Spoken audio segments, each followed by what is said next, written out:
قل اے نبی کہہ دیجئے ان کافروں سے یا ایہا الکافرون، قل یا ایہا الکافرون، اے نبی ان سے فرما دیجئے اے کافرون۔ نامہ پیش کر رہے ہو اور جو تجویز پیش کر رہے ہو کہ بھی 1 سال تمہارے بتوں کی عبادت اور 1 سال رب کی عبادت، یہ ٹھیک نہیں۔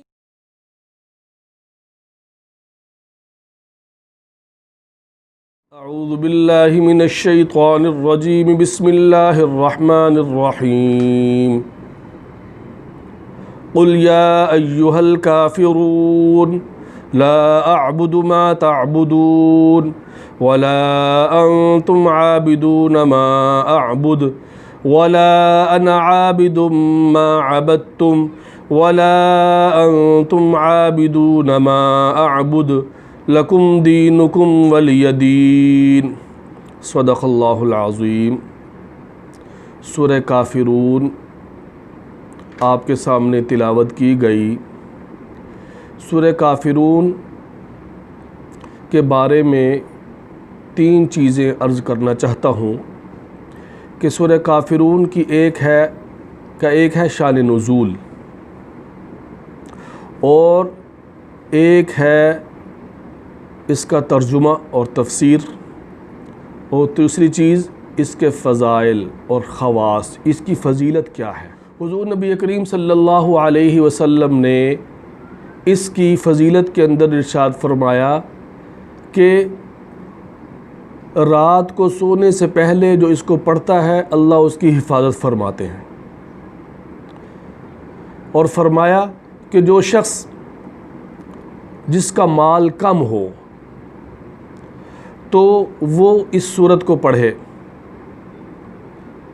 حضرت جبیر بن مطعم رضی اللہ تعالی عنہ یہ فرماتے ہیں کہ حضور نبی کریم صلی اللہ علیہ وسلم نے مجھ سے ارشاد فرمایا کہ اے جبیر، کیا تم یہ چاہتے ہو کہ تمہارا مال سفر میں جب تم جاؤ تو تمہارا مال زیادہ ہو جائے دوسرے ساتھیوں کی بنسبت؟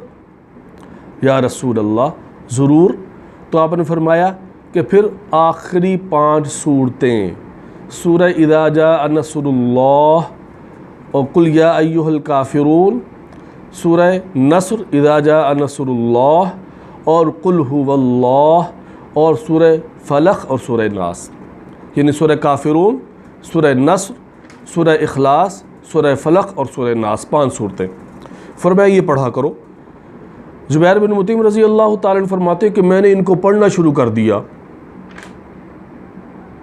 تو میں اپنے ساتھیوں کی بنسبت پہلے قلیل الزاد اور خستہ حال ہوتا تھا، لیکن جب میں نے پڑھنا شروع کیا تو اللہ نے سب سے زیادہ غنی مجھے کر دیا، سب سے زیادہ مالدار کر دیا، اور ساتھیوں کی بنسبت میرا مال زیادہ ہوتا تھا۔ تو سفر جب کرنا ہو خاص کر تجارت کے لیے تو اس وقت ان کو ضرور پڑھا جائے۔ دوسری چیز ہے شان نزول۔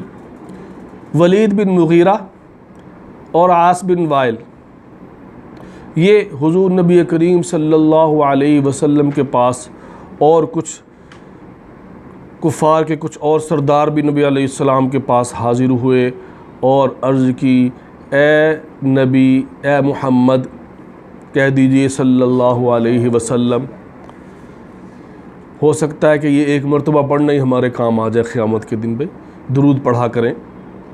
جو 100 مرتبہ روزانہ درود شریف پڑھتا ہے تو اللہ اس کی آنکھوں کے درمیان لکھ دیتے ہیں کہ یہ شخص جہنم میں نہیں جائے گا۔ کوئی پڑھیں گے نا بھائی انشاءاللہ۔ تو یہ آئے اور آ کر عرض کی، اے محمد 1 سال کیوں ہم اس پر معاہدہ کیوں نہ کر لیں، آپس میں صلح کر لیتے ہیں کہ 1 سال آپ ہمارے معبودوں کی عبادت کریں، 1 سال ہم آپ کے معبودوں کی عبادت، آپ کے معبود کی یعنی اللہ کی عبادت کریں گے۔ 1 سال آپ ہمارے بتوں کی عبادت کریں، 1 سال ہم آپ کے رب اللہ کی عبادت کریں گے۔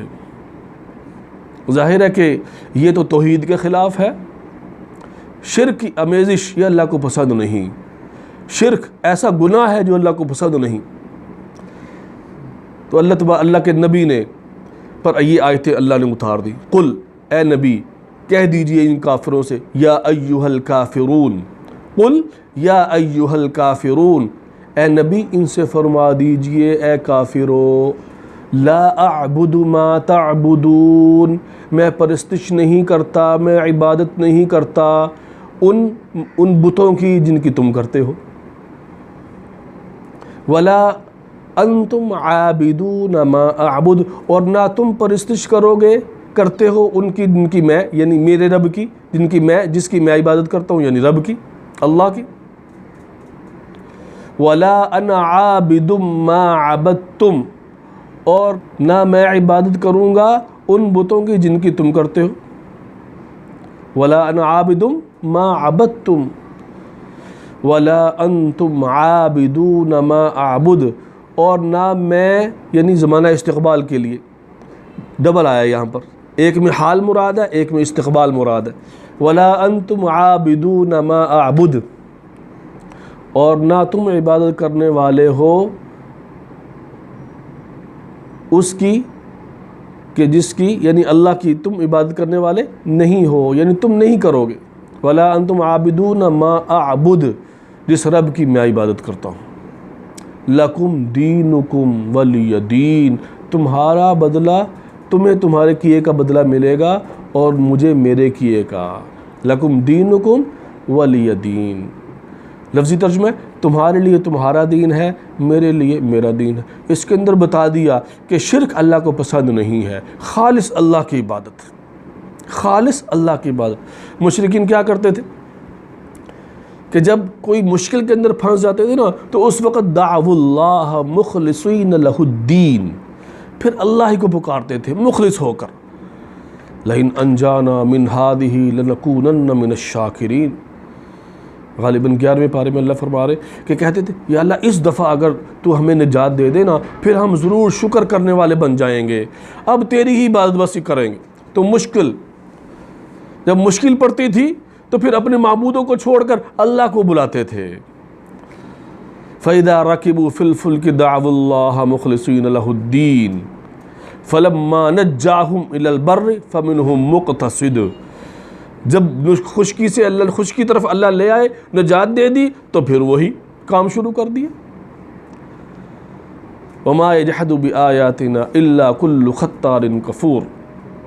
تو اس کے اندر بتلا دیا گیا، کافروں کو یہ واضح اعلان کر دیا گیا کہ بھائی ایک رب کی عبادت کرنی ہے. یہ جو تم صلح نامہ پیش کر رہے ہو اور جو تجویز پیش کر رہے ہو کہ بھی 1 سال تمہارے بتوں کی عبادت اور 1 سال رب کی عبادت، یہ ٹھیک نہیں ہے، یہ معاملہ اللہ کو پسند نہیں. وما علینا الا البلاغ.